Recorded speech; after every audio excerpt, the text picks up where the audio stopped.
Maya's ഗാർഡനിലേക്ക് എല്ലാവർക്കും സ്വാഗതം. ഇന്നത്തെ എൻ്റെ വീഡിയോ ഞങ്ങളുടെ തക്കാളിയുടെ വിളവെടുപ്പാണ് കേട്ടോ. അപ്പോൾ ഞാൻ ഇതിൻ്റെ തൈകൾ നഴ്സറിയിൽ നിന്ന് വാങ്ങി നട്ടതാണ് കേട്ടോ. ഞാൻ സാധാരണ തൈകൾ മാത്രമാണ് വാങ്ങിക്കാറുള്ളൂ. കാരണം എന്താണെന്ന് വെച്ച് കഴിഞ്ഞാൽ വിത്തുകൾ വാങ്ങി പാകിയൊക്കെ കഴിയുമ്പോൾ ചിലത് മുളയ്ക്കും, ചിലത് മുളയ്ക്കില്ല, അല്ലെങ്കിൽ ഉറുമ്പ് കൊണ്ടുപോവുകയൊക്കെ ചെയ്യും. അപ്പോൾ അതുമല്ല, അത് വളർന്നൊക്കെ വരുമ്പോഴത്തേക്കും നമുക്ക് ഒരുപാട് കാലതാമസങ്ങളൊക്കെ വരും. അപ്പോൾ അതുകൊണ്ട് ഞാൻ എപ്പോഴും തൈകളാണ് വാങ്ങിച്ച് നടുന്നത്. ഇത് ഞാൻ ചാക്കിൽ നട്ടിരിക്കുന്നതാണ് കേട്ടോ. എന്നിട്ട് എനിക്ക് പന്തലൊന്നും ഇടാൻ പറ്റില്ലാത്ത കാരണം ഞാൻ കപ്പ നട്ടിട്ടുണ്ട്. കപ്പയുടെ ചുവട്ടിൽ കൊണ്ടുപോയിട്ട് കെട്ടി വെച്ചിരിക്കുന്നതാണിത്. ഇതിപ്പോൾ എല്ലാം പഴുക്കാനായിട്ട് ഇങ്ങനെ ഇരിക്കുകയായിരുന്നു.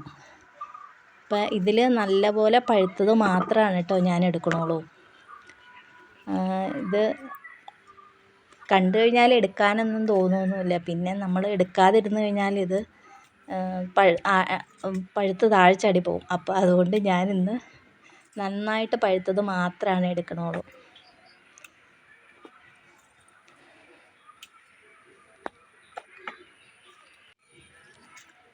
ഏകദേശം ഒരു 2 കിലോയോളം ഉള്ള തക്കാളി കിട്ടിയിട്ടുണ്ട് എനിക്ക്.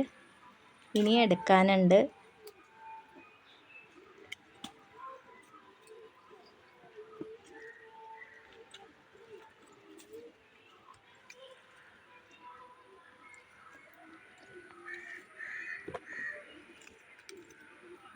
നിങ്ങൾക്ക് എൻ്റെ വീഡിയോ ഇഷ്ടമായെങ്കിൽ ഒന്ന് ലൈക്ക് ചെയ്തേക്കണേ.